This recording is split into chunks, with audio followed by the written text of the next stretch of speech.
अस्सलामुअलैकुम वरहमतुल्लाहि वबरकातुहू। मुहतरम अजीज़ों और दोस्तों, बाज़ लोगों को चेहरे के ऊपर फुंसियाँ आ जाती हैं और वो इलाज कर कर के थक जाते हैं, डॉक्टर के पास जाते हैं और जो स्किन के स्पेशलिस्ट होते हैं उनके पास जाते हैं, दवाएं लगाते हैं, गोलियां खाते हैं, लेकिन उनको शिफा फिर भी नहीं मिल पाती। बहुत से लोगों को ये बीमारी होती है कि चेहरे पर फुंसियाँ आती हैं, एक फुंसी अच्छी नहीं हुई कि दूसरी फुंसी आ जाती है। तो इंशाअल्लाह आज के इस वीडियो में मैं इन चेहरों की फुंसियों का एक रूहानी इलाज बतलाऊंगा, जो इलाज अल्लामा अनवर शाह कश्मीरी रहमतुल्लाहि अलैह, जो बड़े पाए के और मजबूत आलिम दीन गुजरे हैं, जो लोग इनसे वाकिफ होंगे वो बखूबी समझ सकते हैं कि अल्लामा अनवर शाह कश्मीरी रहमतुल्लाहि अलैह का मकाम और मर्तबा कितना बुलंद था।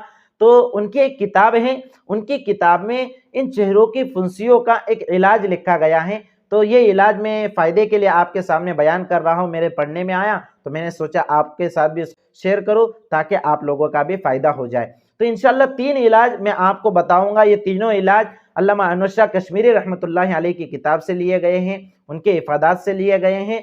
तो सबसे पहला इलाज क्या है? सबसे पहला इलाज ये है, बड़ा आसान है, हर कोई कर सकता है।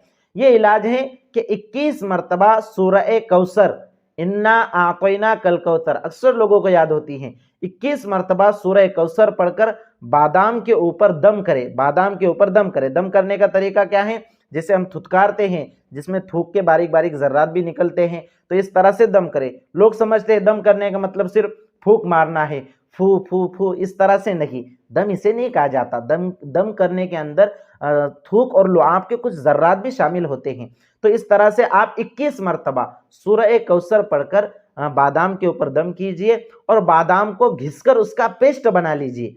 बादाम को घिसकर उसको पेस्ट बना लीजिए और उस पेस्ट को फुंसियों के ऊपर लगाइए। इंशाअल्लाह चंद दिनों के अंदर आपको इसका फ़र्क नुमाया तौर पर महसूस होगा। इसी तरह दूसरा अमल, ये भी बड़ा आसान है, सूरतुज़्ज़ुहा वद्दुहा वल्लैलि इज़ा सजा। अक्सर लोगों को ये सूरत भी याद होती है। तो सूरतुज़्ज़ुहा 41 मरतबा पढ़कर चीनी के ऊपर, शक्कर के ऊपर दम करे।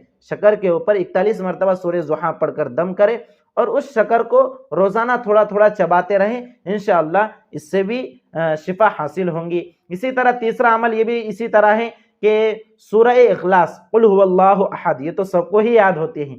तो सूरह इखलास 41 मरतबा पढ़कर चीनी और शक्कर के ऊपर दम करे और उसको इस्तेमाल करे, उसको रोज़ाना थोड़ा थोड़ा करके चबाते रहें, तो इंशाअल्लाह उससे शिफा हो जाएंगी। तो अगर किसी शख्स को ये बीमारी है कि चेहरे वगैरह के ऊपर फुंसियाँ आती हैं, तो ये तीनों अमल में से जो अमल उसे आसान लगे वह अमल इसको कर सकता है। ये अमल मेरे खुद के नहीं हैं, बल्कि अल्लामा अनवर शाह कश्मीरी रहमतुल्लाहि अलैह के इफ़ादात जमा किए हैं किसी ने, तो उनकी किताब में ये लिखे हुए अल्लामा अनवर शाह कश्मीरी रहमतुल्लाहि अलैह से मनक़ूल है। तो अगर आपको इससे फ़ायदा हो तो आप दीगर भाई बहनों के साथ भी इसको शेयर कीजिए ताकि दूसरों का भी इससे फ़ायदा हो सके। वस्सलामु अलैकुम वरहमतुल्लाहि वबरकातुहू।